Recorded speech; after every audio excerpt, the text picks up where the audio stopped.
pertanian.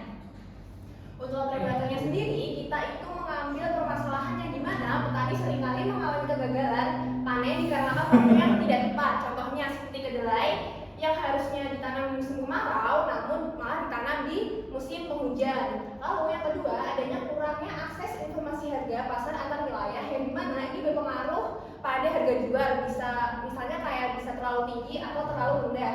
Yang ketiga, itu tidak ada alat prediksi harga yang mudah digunakan sebagai patokan, yang dimana hal ini bisa memberikan misinformasi. Yang selanjutnya ada market need and customer personal. Jadi target yang pertama itu ada petani Indonesia, yang kedua ada distributor atau supplier, dan yang ketiga ada pemerintah desa atau penyuluh pertanian. Lalu untuk kebutuhan pelanggan itu yang pertama ada informasi harga hasil pertanian, lalu yang kedua ada prediksi harga pertanian selama 1 minggu, yang ketiga ada rekomendasi atau informasi waktu panen. Lalu poin permasalahan itu yang pertama itu pergerakan harga yang naik turun atau sulit diprediksi.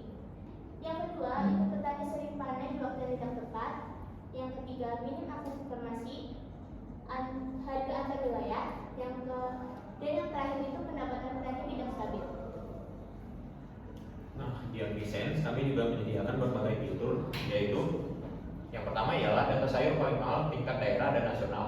Maksudnya ialah petani bisa melihat bahwa tomat dan cabai atau sayuran lain mengalami kenaikan harga signifikan di wilayah tertentu, sementara di tingkat nasional juga dengan harga tertinggi. Yang kedua, perakiraan cuaca. Petani dapat memanfaatkan data cuaca untuk menentukan jadwal tanam, penyiraman, dan panen yang tepat agar hasilnya maksimal. Yang ketiga, video edukasi. Video edukasi singkat dan praktis tentang teknik bercocok tanam, pengelolaan hama dan penyakit tanaman, serta disertai dengan tips pemeliharaan yang sesuai dengan musim dan kondisi daerah. Yang keempat, kalender tanam dan cuaca. Fitur ini membantu petani dengan data perakiraan cuaca yang bertujuan merencanakan jadwal tanam terbaik untuk setiap jenis sayur.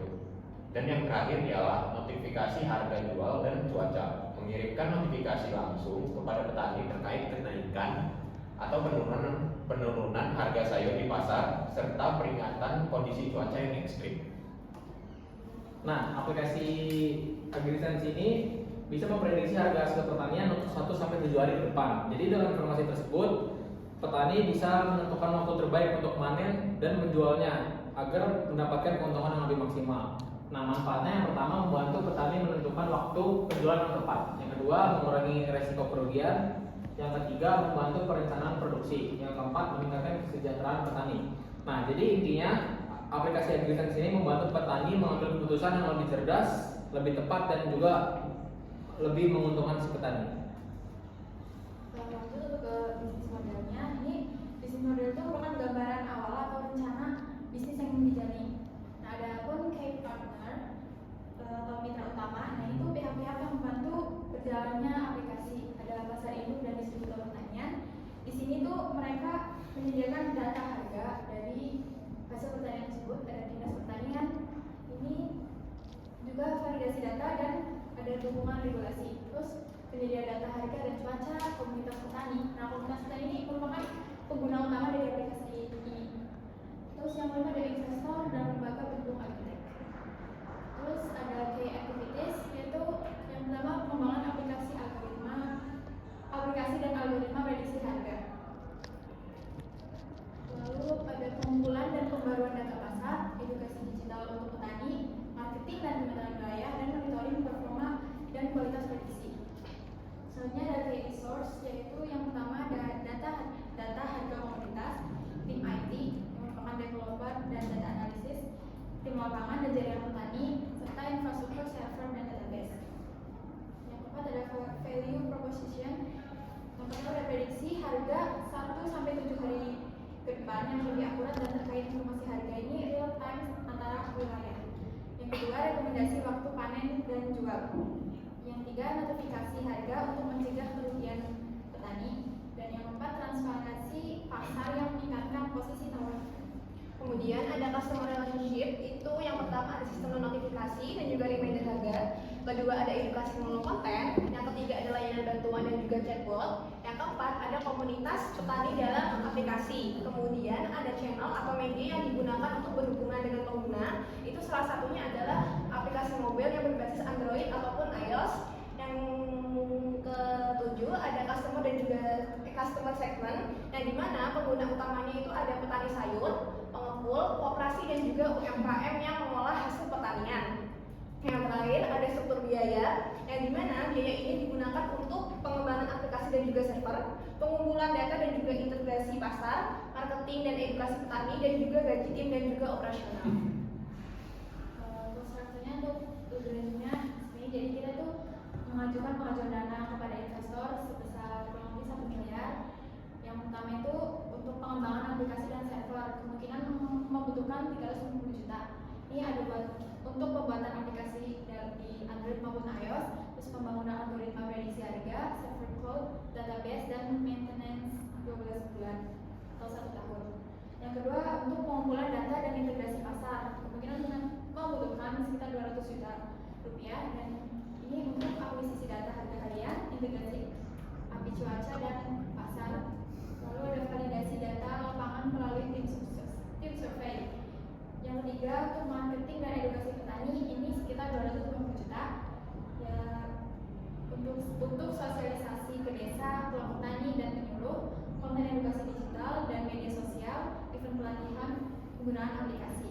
Yang keempat untuk gaji tim dan operasional, ini mungkin sekitar 200 juta rupiah. Ya, ada untuk developer, data analisis, marketing, admin, dan juga transportasi lapangan. Selanjutnya ada planning untuk aplikasi kita ke depannya. Yang tahun pertama tuh kita build and user growth. Jadi kayak membangun aplikasi yang dulu, yang kedua integrasi data harga dan cuaca, yang ketiga uji coba di 10 daerah, yang keempat edukasi ke petani dan kerja sama dinas. Jadi target kita tahun pertama itu mendapatkan 10 sampai 20 ribu pengguna.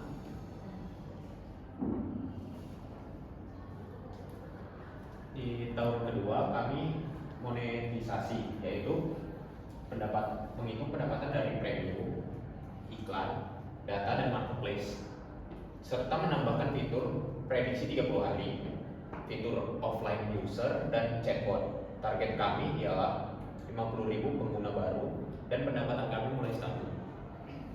Lalu di tahun ketiga itu ada startup. Jadi yang pertama itu fintech pertanian atau peminjaman asuransi dan pembayaran. Jadi maksudnya itu mempermudah akses modal dan memberikan keamanan finansial bagi petani.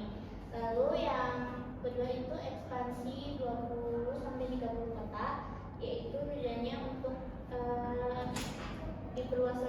memperluas lebih banyak daerah agar semakin banyak petani yang bisa memanfaatkan platform ini. Lalu yang ketiga itu ada AI rekomendasi tanam dan risiko panen. Targetnya itu 150 pengguna dan revenue 3. Mungkin cukup sekian pitching dari kami. Apabila ada kesalahan yang kurang, mohon dimaafkan. Terima kasih. Wassalamualaikum